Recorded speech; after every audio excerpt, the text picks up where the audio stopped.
बच्चों, आज हम वोल्टेज कंट्रोल के अंतर्गत जो हमारा विषय पावर सिस्टम थर्ड के अंतर्गत अध्याय voltage and reactive power control का चल रहा है, उसमें हम टॉपिक संख्या 6.2 का अध्ययन करेंगे, methods of voltage control. Methods of voltage control ये बहुत ही महत्वपूर्ण है। जैसा हमने कल भी देखा था कि वोल्टेज एक बहुत ही महत्वपूर्ण पैरामीटर है, इसको नियंत्रित करना बहुत ही आवश्यक है। उपभोक्ता के लिए जो उसके अप्लाइंसेस हैं, चाहे वो बल्ब्स हों, मोटर्स हों, ट्रांसफॉर्मर्स हों, सभी का ऑपरेशन वोल्टेज के ऊपर बहुत ज़्यादा डिपेंड करता है। वोल्टेज का सही होना बहुत ज़्यादा आवश्यक है। तो इसलिए वोल्टेज कंट्रोल हम किस प्रकार से कर सकते हैं, उसके क्या मेथड्स हैं, आज हम उनके बारे में अध्ययन करेंगे।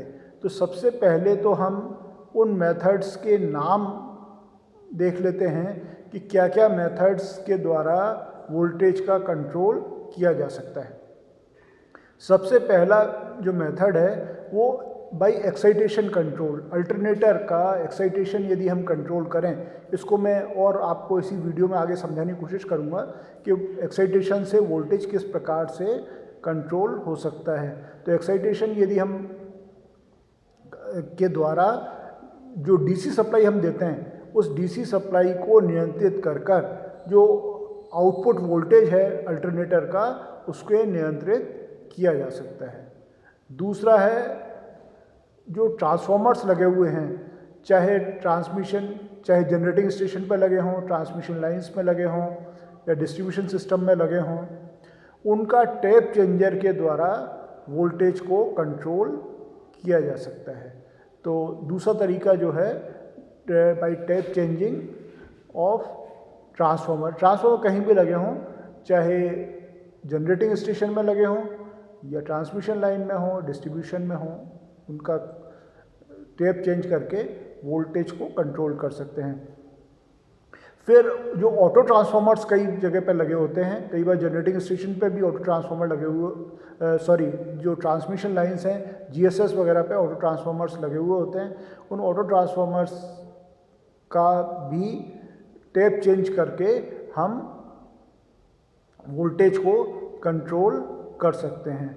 इसी प्रकार से बूस्टर ट्रांसफॉर्मर्स भी होते हैं जो वोल्टेज को नियंत्रित करने में काम में आते हैं। इन सभी के बारे में हम विस्तार से इस अध्याय के अंतर्गत इनका अध्ययन करेंगे सभी का।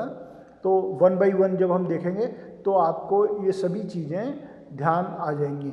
उसके बाद है इंडक्शन रेगुलेटर। इंडक्शन रेगुलेटर यानी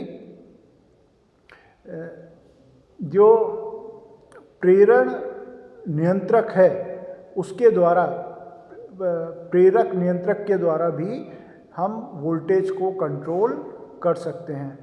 इसके अलावा फेज शिफ्टिंग ट्रांसफॉर्मर्स होते हैं। हमने पावर फैक्टर वगैरह में भी देखा था, फेज शिफ्टिंग ट्रांसफॉर्मर के द्वारा भी वोल्टेज को कंट्रोल किया जा सकता है। और एक और तरीका है कि पावर फैक्टर इम्प्रूवमेंट की जो इक्विपमेंट्स होते हैं, जैसे सिंक्रोनस कंडेंसर वगैरह, उनके द्वारा भी हम वोल्टेज को कंट्रोल कर सकते हैं। तो इसमें से पहला तरीका जो है, जो एक्साइटेशन कंट्रोल है, वो अल्टरनेटर पे यूज़ होगा, वो जनरेटिंग स्टेशन पे ही यूज़ होता है। बाकी के ये जो तरीके हमने देखे, ख़ास तौर से 2 से लेके 6 तक, यानी टैप चेंजिंग के द्वारा, चाहे ऑटो ट्रांसफॉर्मर हो या साधारण ट्रांसफॉर्मर्स हों, बूस्टर ट्रांसफॉर्मर के द्वारा, इंडक्शन रेगुलेटर के द्वारा और फेज शिफ्टिंग ट्रांसफॉर्मर के द्वारा, ये सभी तरीके ट्रांसमिशन और डिस्ट्रीब्यूशन सिस्टम में प्रयोग में लाए जाते हैं। और जो पावर फैक्टर के इक्विपमेंट्स हैं, वो भी ट्रांसमिशन लाइंस के अंतर्गत या जीएसएस वगैरह पे सामान्यतया इनको प्रयोग में लाते हैं फॉर इम्प्रूविंग द वोल्टेज। तो इस तरीके से ये सभी तरीके इसमें काम आते हैं। अब एक एक करके हम देखते हैं कि एक्साइटेशन कंट्रोल से हम किस प्रकार से अल्टरनेटर के वोल्टेज को कंट्रोल कर सकते हैं। जैसे अल्टरनेटर मान लीजिए 11 केवी उसका आउटपुट स्टैंडर्ड वोल्टेज है, अगर वोल्टेज उसका कम है तो उसको कैसे बढ़ा सकते हैं, अगर ज़्यादा आ रहा है तो उसको कैसे कम कर सकते हैं। बहुत ही सीधी सी बात है कि अल्टरनेटर को एक्साइटेशन के लिए एक डीसी सप्लाई दी जाती है। वो डीसी सप्लाई लगभग 400 वोल्ट 440 वोल्ट के आसपास होती है। अगर डीसी सप्लाई ज़्यादा होगी, मतलब एक्साइटेशन वोल्टेज को हम बढ़ा देंगे, तो उससे एक्साइटेशन करंट भी बढ़ जाएगी। यानी वोल्टेज अगर बढ़ा दिया तो उससे एक्साइटेशन करंट का मान भी बढ़ जाएगा। एक्साइटेशन करंट बढ़ जाने के कारण क्या होता है कि उसके अंदर जो मैग्नेटिक फ्लक्स है वो फ्लक्स का मान भी बढ़ जाता है। अब फ्लक्स का मान बढ़ जाता है तो ईएमएफ जो होता है वो प्रोपोर्शनल होता है, एक तो फ्लक्स डेंसिटी के और दूसरा फ्रीक्वेंसी के। तो इसमें खैर फ्रीक्वेंसी वाला मैटर नहीं करेगा, इसमें जो मैटर करेगा वो उसकी फ्लक्स डेंसिटी जो है वो बढ़ जाएगी। तो जैसे ही वोल्टेज बढ़ाया वैसे उसकी फ्लक्स डेंसिटी बढ़ गई, तो ईएमएफ जो है वो बढ़ जाएगा। आपने ईएमएफ पर फेज पढ़ा होगा 4.44 फाई इंटू एफ, ये फैक्टर्स हैं जिनके ऊपर ये डिपेंड करता है। तो जैसे ही फ्लक्स का मान बढ़ा वैसे ही इसका जो आउटपुट वोल्टेज है वो बढ़ जाएगा। और फ्लक्स बढ़ाने के लिए एक्साइटेशन यदि हम बढ़ा दें तो उससे हमारा आउटपुट वोल्टेज बढ़ जाता है। तो बहुत ही सिंपल तरीका है, आसान तरीका है। इसीलिए वोल्टेज रेगुलेटर्स हर अल्टरनेटर में लगे हुए होते हैं। वोल्टेज कंट्रोल करने का काम अल्टरनेटर के एंड पे सबसे आसानी से हो सकता है, क्योंकि वो स्टार्टिंग पॉइंट है। वहाँ मान लीजिए 11 केवी की जगह पे 10 केवी जनरेट हो रहा है, तो ये ट्रांसफार्मर में भी रिफ्लेक्ट होगा, आगे ट्रांसमिशन के समय भी रिफ्लेक्ट होगा, डिस्ट्रीब्यूशन में भी, सभी जगह पे ये वोल्टेज इसी प्रकार से कम होता जाएगा। तो उसे फाइन रेगुलेशन उसका करना आवश्यक होता है जनरेटिंग स्टेशन पर ही, जिससे कि आगे भी उपभोक्ता के सिरे तक भी हमें पूरा वोल्टेज आसानी से मिलता रहे।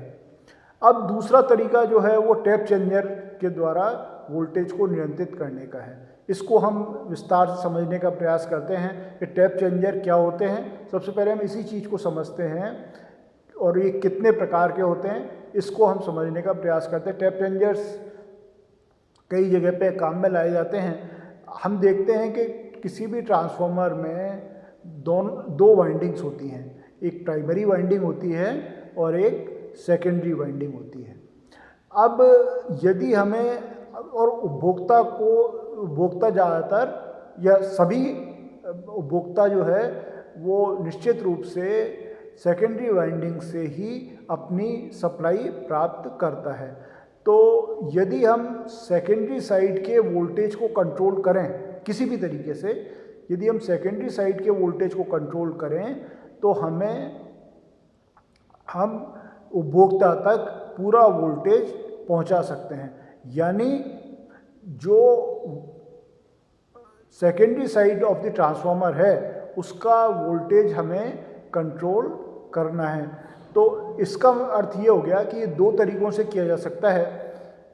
या तो टर्न रेशो को चेंज किया जाए, जो प्राइमरी और सेकेंडरी साइड के जो नंबर ऑफ टर्न्स हैं, जो घेरों की संख्या है, जो प्राइमरी यानी प्राथमिक कुंडली और द्वितीय कुंडली में जो घेरों की संख्या है, उस घेरों की संख्या के अनुपात को यदि हम परिवर्तित कर दें,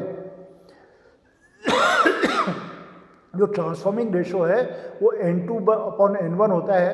तो यदि हम किसी भी प्रकार से N1 को परिवर्तित करके या N2 को परिवर्तित करके यदि हम घेरों की संख्या को कम ज़्यादा कर देंगे तो हम आसानी से इसमें वोल्टेज को नियंत्रित कर सकते हैं। और ये बहुत ही सिंपल तरीका है, आसान तरीका है वोल्टेज को नियंत्रित करने का। सामान्य तौर पे ये तरीका बहुत सारी जगह पे उपयोग में लाया जाता है। इनफैक्ट ये इतना आसान तरीका है कि लगभग सभी जगह पे ट्रांसमिशन में के एंड पे देखें या जनरेटिंग स्टेशंस पे भी देखें या डिस्ट्रीब्यूशन सिस्टम में देखें, सभी जगह ये तरीका जो है प्रयोग में लाते हैं।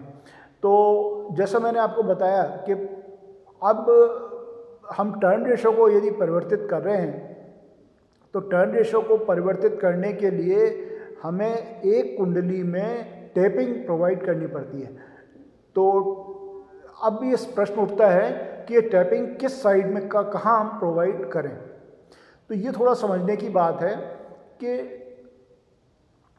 जो जनरेटिंग स्टेशंस हैं उनके अंदर सेकेंडरी साइड में टैपिंग प्रोवाइड की जाती है। यानी N2/N1 है तो वोल्टेज को यदि हम बढ़ाना चाह रहे हैं तो N2 के जो सेकेंडरी साइड है उसकी टैपिंग को बढ़ा देते जाएंगे तो हमारा वोल्टेज बढ़ जाएगा। यदि जो सेकेंडरी साइड की टैपिंग को कम कर देंगे तो हमारा वोल्टेज कम हो जाएगा। लेकिन जो बाकी ट्रांसफार्मर्स हैं जो GSS पे लगे हैं या डिस्ट्रीब्यूशन सिस्टम में लगे हैं उनमें ये प्राइमरी साइड में दी जाती है। तो टैपिंग यदि हम टैपिंग कम करेंगे तो सेकेंडरी साइड का वोल्टेज बढ़ जाएगा, क्योंकि ये N2/N1 का रेशो ही डिसाइड करता है। तो ये N1 चूँकि इसमें डिनोमिनेटर में है तो इसको हम यदि कम करेंगे तो टर्न रेशो का मान बढ़ जाएगा। तो ये तरीका काम में लाते हैं। थंब रूल इसका ये है कि हमेशा टैपिंग हाई वोल्टेज साइड में प्रोवाइड की जाती है। प्राइमरी या सेकेंडरी का कंसेप्ट नहीं है, हमेशा हाई वोल्टेज साइड में टैपिंग प्रोवाइड करते हैं। अब उसके कुछ कारण हैं, उनको भी हम डिस्कस कर लेते हैं कि उसके क्या कारण है कि हमेशा टैपिंग को जो हाई वोल्टेज साइड है उसमें ही प्रोवाइड करते हैं। तो जो जनरेटिंग स्टेशन है उनमें स्टेप अप ट्रांसफार्मर लगे हुए होते हैं तो उनमें high voltage side secondary side की होती है, वहाँ टैपिंग प्रोवाइड की जाती है। जो डिस्ट्रीब्यूशन सिस्टम में या ट्रांसमिशन के अंदर ट्रांसफार्मर लगे होते हैं वो उसमें टैपिंग प्राइमरी साइड में प्रोवाइड की जाती है क्योंकि वो हाई वोल्टेज साइड में होते हैं। अब इसका टैपिंग का हाई वोल्टेज साइड में करने के मोटे तौर पे 3 कारण होते हैं। 3 कारणों से टैपिंग कर तो किसी भी तरफ सकते हैं, लेकिन हाई वोल्टेज साइड में टैपिंग देना सहज होता है, आसान होता है, इसलिए इसको ज़्यादातर हाई वोल्टेज साइड में प्रोवाइड करते हैं। तो इसके मोटे तौर पे 3 कारण हैं। पहला कारण यह है कि हाई वोल्टेज साइड में घेरों की संख्या अधिक होती है। स्वाभाविक रूप से जो हाई वोल्टेज साइड होगी उसमें घेरों की संख्या ज़्यादा होगी, लो वोल्टेज साइड में घेरों की संख्या कम होगी। इसलिए आउटपुट वोल्टेज का कंट्रोल इसमें सरल और आसान होता है, सरल और अच्छा भी होता है। सरल आसान तो एक ही बात है, इसलिए सरल और अच्छा होता है। तो हमेशा इसको हाई वोल्टेज साइड में प्रोवाइड करते हैं। दूसरी चीज़ यह है कि लो वोल्टेज साइड में यदि हम टैपिंग देंगे तो ये बहुत ही कठिन हो जाएगा। कारण उसका ये है कि सबसे पहले कोर होती है, कोर के ऊपर लो वोल्टेज वाइंडिंग होती है, उसके ऊपर हाई वोल्टेज वाइंडिंग होती है। तो यदि हम लो वोल्टेज साइड में टैपिंग प्रोवाइड करना चाहते हैं तो उसके ऊपर चूँकि हाई वोल्टेज वाइंडिंग और उसके ऊपर आती है तो उसमें टैपिंग प्रोवाइड करना कठिन होता है, मुश्किल होता है। इसलिए इसको जनरली लो वोल्टेज साइड में इस वाइंडिंग को प्रोवाइड नहीं करते या नहीं कर पाते।